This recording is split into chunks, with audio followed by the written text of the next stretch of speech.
Assalamualaikum warahmatullahi wabarakatuh. Nama saya Laudi Hamid Darto Putra. Di sini saya sebagai moderator untuk kelompok 5 untuk mempresentasikan materi tentang Sistem Object Access Protocol dan Universal Description Discovery Integration atau UDDI dari mata kuliah Arsitektur Perangkat Lunak. Ada pun nama kelompok. Yang pertama itu Albert Ibrahim dengan NIM S1118046. Ada Afifah Mega Putri dengan NIM S1S118032. Ada Fani Fadilah dengan NIM S1118036. Ada Gita Priyana dengan NIM S1S1818030. Dan saya sendiri Laudi Hamlik Darto Putra dengan NIM S1S1818018. Dan terakhir ada Syaida Anissa dengan NIM 11042. Yang pertama di sini kami akan menjelaskan tentang sistem objek akses protokol terlebih dahulu yang akan dibawakan oleh teman saya, Saudari Gita Apriana, saya persilakan. Terima kasih atas kesempatan telah diberikan. Di sini saya akan membawakan materi pertama, yaitu adalah apa itu Simple Object Access Protocol. Jadi, Simple Object Access Protocol merupakan istilah standar yang digunakan untuk pertukaran data. Hamlik, next slide. Pertukaran data berbasis XML melalui sebuah jaringan komputer atau pada suatu sistem operasi untuk dapat berkomunikasi dengan program yang ada pada OS yang sama maupun berbeda, menggunakan HTTP dan XML sebagai pertukaran data. SOAP ini menjelaskan bagaimana cara untuk mengencode header HTTP dan file XML sehingga program pada suatu komputer dapat memanggil program pada komputer lain dan mengirimkan informasi, dan bagaimana program dipanggil itu memberikan tanggapan. SOAP ini merupakan baru yang sedang dikembangkan sebagai sebuah standar industri, di mana tujuan dari SOAP ini adalah untuk memungkinkan sebuah cara yang standar dalam informasi yang bersifat tekstual di antara klien-klien dan aplikasi-aplikasi yang berjalan di internet. SOAP menyediakan sebuah metode yang standar dalam melakukan encode data ke dalam format yang bersifat portable. Walaupun pada dasarnya spesifikasi SOAP 1.0 hanya mengizinkan transmisi melalui protokol HTTP. Akan tetapi, sejak munculnya SOAP 1.1, maka protokol-protokol transportasi lainnya itu juga dapat didukung. Contohnya itu ada FTP dan SMTP. Next slide. Nah, di sini ada struktur dokumen SOAP, yaitu ada 4. Pertama ada envelope, kedua header, ketiga body, dan keempat itu ada vault. Jadi envelope itu dia berguna untuk mengidentifikasi dokumen XML sebagai sebuah pesan SOAP. Selanjutnya ada header. Header gunanya itu berisi informasi header. Bagian header ini menyimpan informasi yang berhubungan dengan cara memproses message. Jadi di dalamnya itu termasuk informasi mengenai pengaturan pengiriman, terus ada autentikasi dan konteks transaksinya. Yang ketiga ada body. Body berisi panggilan dan merespon informasi. Bagian body menyimpan message yang akan diproses. Dan yang terakhir itu ada fault element. Fault element itu berisi pesan kesalahan yang terjadi pada waktu proses. Semua elemen tersebut tersusun dengan berbasis XML. Desain bentuk dari SOAP membuatnya cocok untuk berbagi pertukaran pesan pada aplikasi. Itu saja materi dari saya. Selanjutnya saya kembali kepada moderator.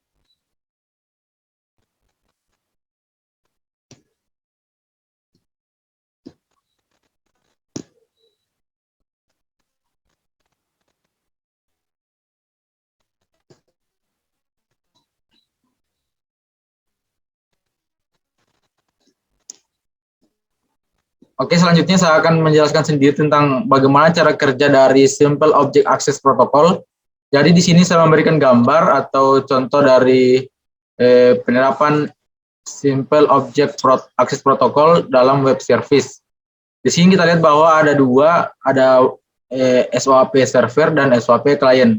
Jadi di sini fungsinya seperti yang dijelaskan tadi Saudara Gita Priana, bahwa salah satu fungsi dari SOAP itu seperti mendeskripsikan bahasa-bahasa atau program atau sistem operasi yang digunakan oleh klien, dan klien mengirimkan seperti perintah atau permintaan ke server yang dalam tipe XML, lalu diproses oleh SOAP server.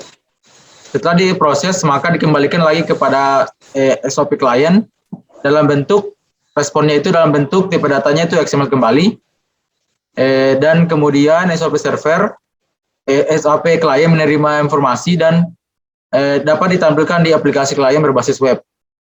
Jadi mungkin simpelnya ini SOP itu dia seperti fungsi mengirim atau mengirimkan message dari klien dan menanggapi atau mengembalikan kembali kepada klien tentang atau permintaan yang dikirim klien sebelumnya. Mungkin selanjutnya saya serahkan kepada Afifah Mega Putri. Baik, selanjutnya saya akan membahas mengenai manfaat dari SOAP. Jadi adapun beberapa keuntungan dan juga manfaat dalam menggunakan SOAP.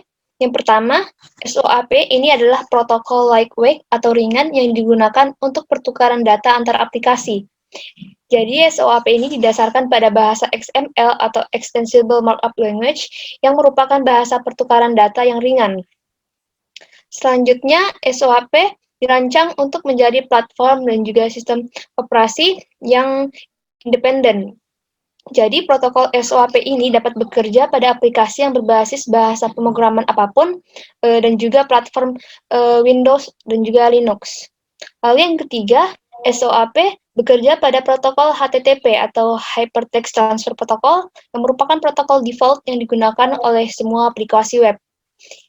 Jadi, ada semacam penyesuaian yang diperlukan untuk menjalankan web service ini pada protokol SOAP yang bekerja di World Wide Web.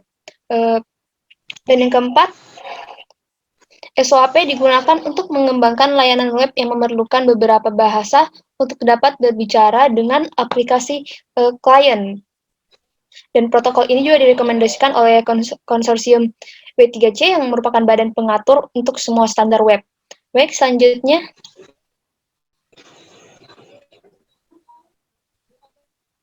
Selanjutnya adalah kelebihan dari SOAP. Yang pertama, format sederhana dan dapat dikembangkan. Yang kedua, dapat dijalankan di mana saja. Dan yang ketiga, menggunakan bahasa pemrograman apa saja. Jadi SOAP ini terbilang independen dalam bahasa dan juga platform. Layanan web SOAP ini dapat ditulis dalam bahasa pemrograman apapun dan juga dieksekusi di platform apapun. Dan yang keempat, multi protokol seperti HTTP, JMS, RPC, SMTP, dan lain-lain. Yang kelima, firewall friendly. Jadi terkait keamanan ini, SOAP mendefinisikan keamanannya sendiri yang dikenal sebagai Web Service Security. Baik, selanjutnya.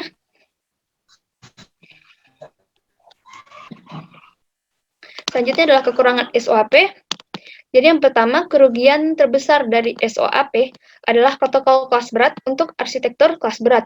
Jadi gagasan pesan yang melewati serangkaian node untuk diproses mencampur protokol dan model arsitektur bus layanan untuk perangkat lunak, dan tak satupun dari keduanya dianggap optimal untuk pengembangan berbasis layanan mikro seperti yang populer digunakan saat ini. Dan yang kedua, terkait speed, SOAP juga terbilang lambat. SOAP menggunakan format XML yang harus diuraikan untuk dibaca. Jadi SOAP ini dapat dikatakan lambat karena mengonsumsi lebih banyak bandwidth dan juga sumber daya. Yang ketiga, SOAP tergantung dengan WSDL atau Web Service Description Language.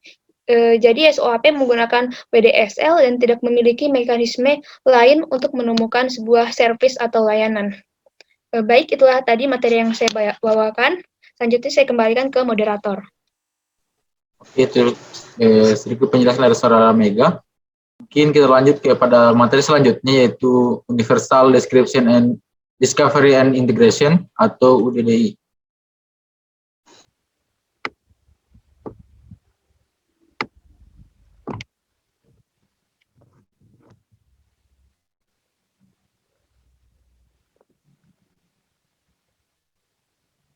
Baik, terima kasih. Di sini saya akan melanjutkan materi, yaitu UDDI. Jadi, apa itu UDDI? UDDI merupakan singkatan dari Universal Description, Discovery, and Integration. Jadi, UDDI ini merupakan sebuah service registry bagi pengalokasian web service. UDDI mengkombinasikan SOAP dan WSDL untuk pembentukan sebuah registry API bagi pendaftaran dan pengenalan service. Service registry ini menyediakan sebuah area umum di mana sebuah organisasi dapat mengiklankan keberadaan mereka dan service yang mereka berikan atau web service. UDDI adalah sebuah framework yang mendefinisikan sebuah XML-based registry di mana sebuah organisasi dapat mengupload informasi mengenai service yang mereka berikan atau XML-based registry di mana nama-nama dari organisasi tersebut beserta service dan deskripsi dari service yang mereka berikan. Next.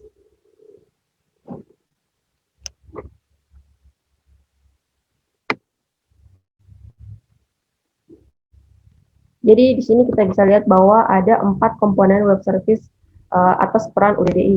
Jadi di layar pertama itu yang di bawah, itu layar pertama, di mana itu merupakan protokol internet standar seperti HTTP dan TCP/IP. Kemudian di layar kedua, yaitu Simple Object Access Protocol atau SOAP.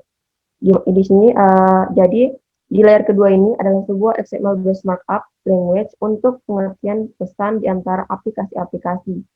SOAP berguna seperti sebuah amplop yang digunakan untuk pertukaran data objek di dalam network.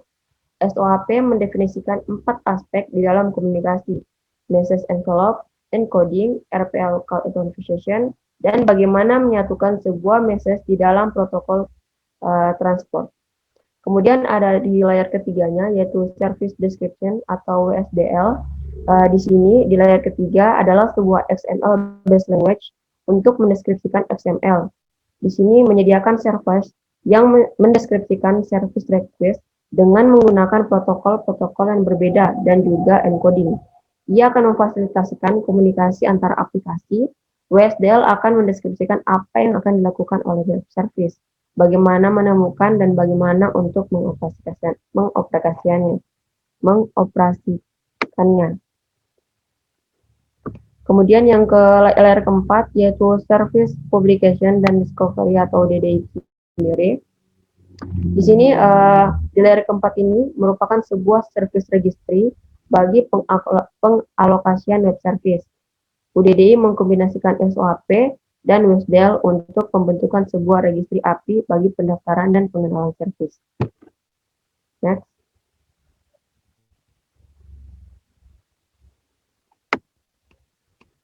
Kemudian di sini ada tipe informasi UDDI.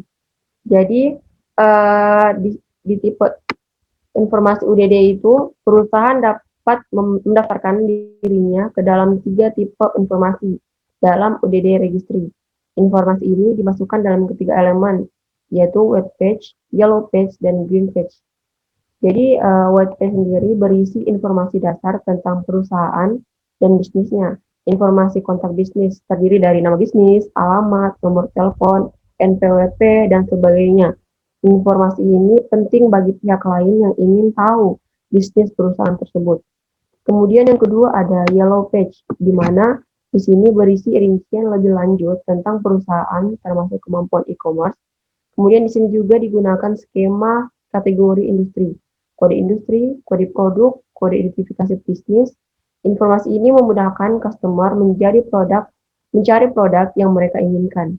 Kemudian yang ketiga ada green page yang berisi informasi teknik tentang web service, lokasi URL, informasi atau discovery, dan data terkait untuk menemukan dan menjalankan web service, juga beberapa informasi tidak terkait secara langsung dengan web service, antara lain alamat email, FTP, telepon, dan lain-lain. Lanjut.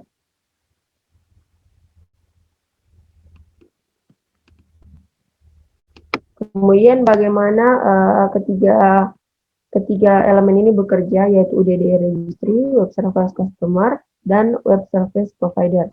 Jadi pada gambar ini kita bisa lihat bahwa Web Service Provider bertanggung jawab dalam mempublikasikan informasi mengenai web service ke dalam registry. Di sisi lain, Service Consumer dapat melakukan permintaan kepada registry untuk mencari servis yang sesuai dengan kebutuhannya.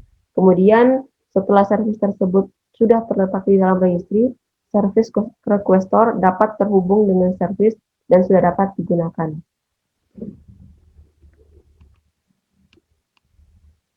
Lanjut.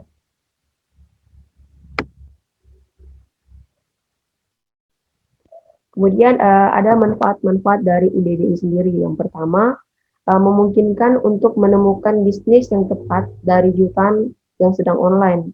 Kemudian yang kedua, mendefinisikan cara mengaktifkan perdagangan setelah bisnis disukai yang ditemukan.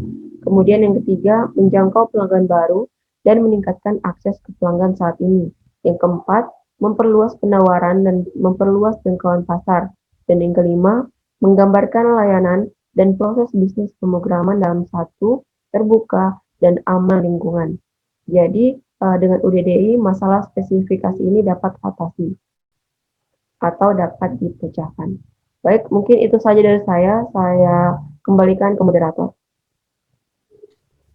Baik, terima kasih. Selanjutnya saya serahkan kepada pemateri selanjutnya, Albert Ibrahim. Baik, jadi saya akan melanjutkan materi mengenai arsitektur teknik, di mana arsitektur teknik UDDI ini terdiri atas 3 bagian.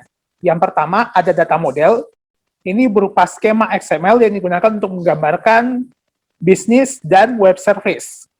Yang kedua ada API specification, ini digunakan untuk mencari dan mempublikasikan data UDDI. Serta yang ketiga cloud services. Ini adalah situs operator yang menyediakan implementasi spesifikasi UDDI dan mensinkronkannya secara periodik. Next. Kemudian, ada UDDI Business Registry. Ini dia merupakan sistem konseptual tunggal dari beberapa node yang memiliki data tersinkronisasi melalui replikasi.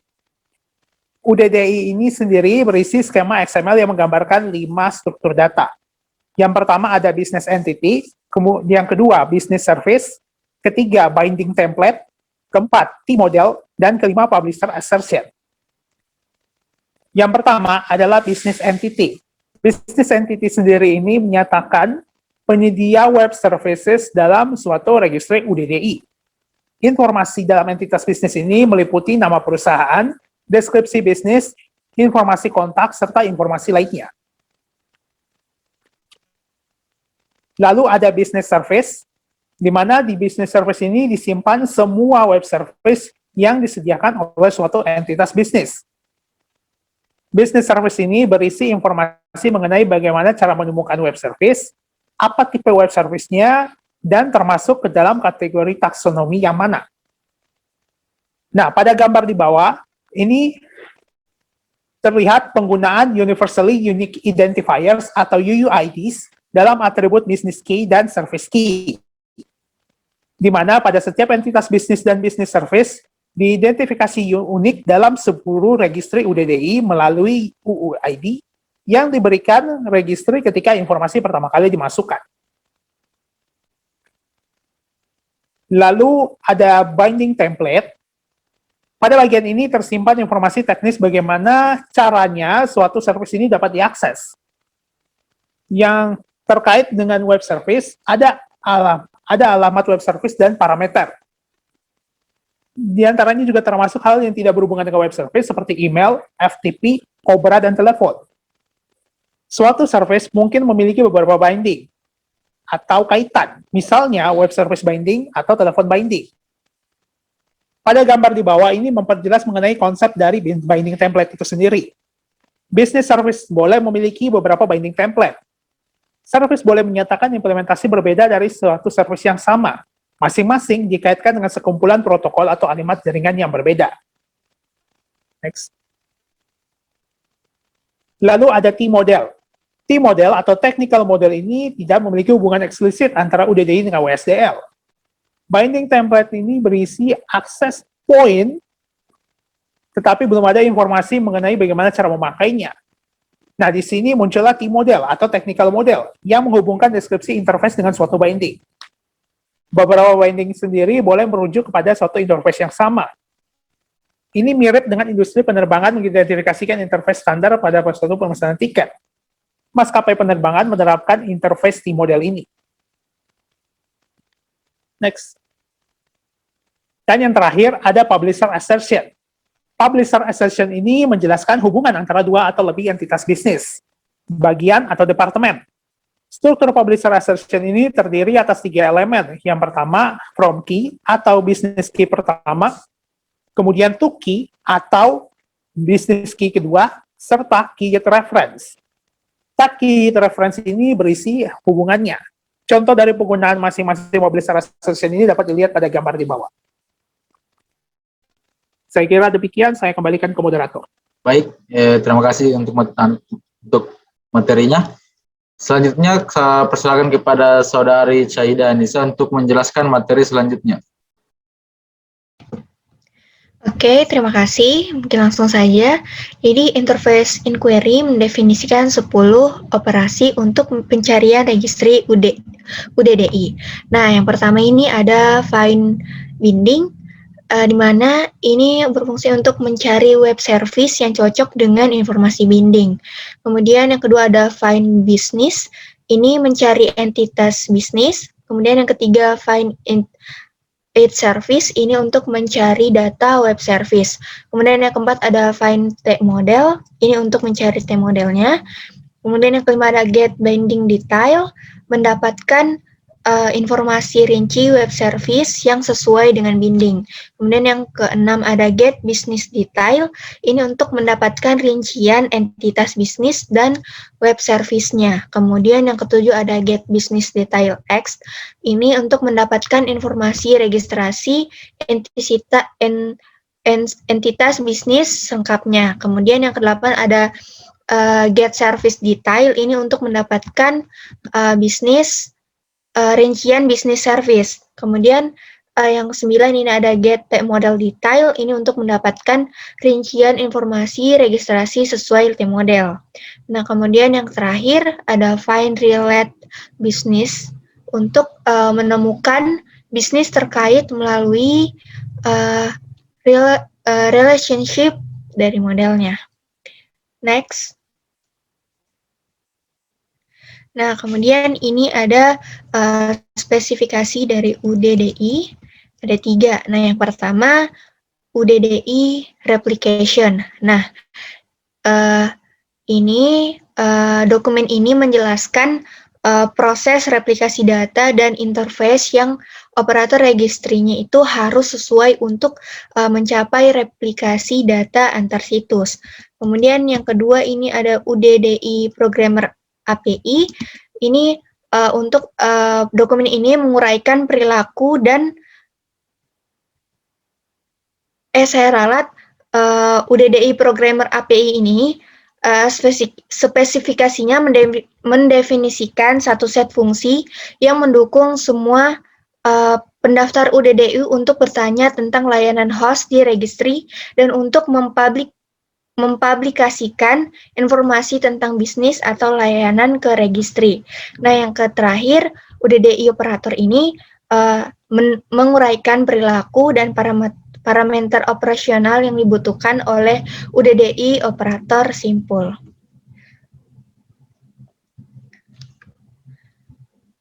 Nah, kemudian ini contoh penggunaan dari UDDI.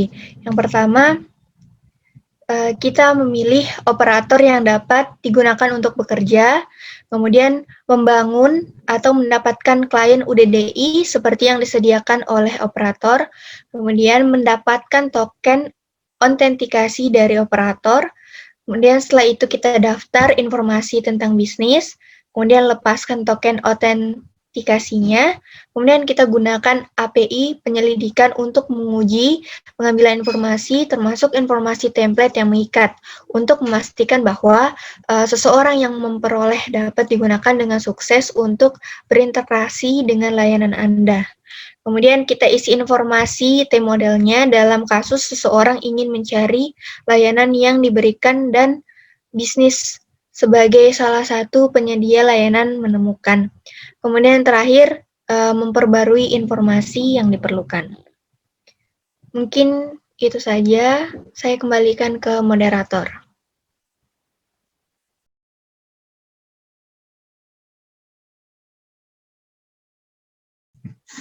Oke, terima kasih kepada seluruh teman-teman saya untuk yang sudah membawakan materi.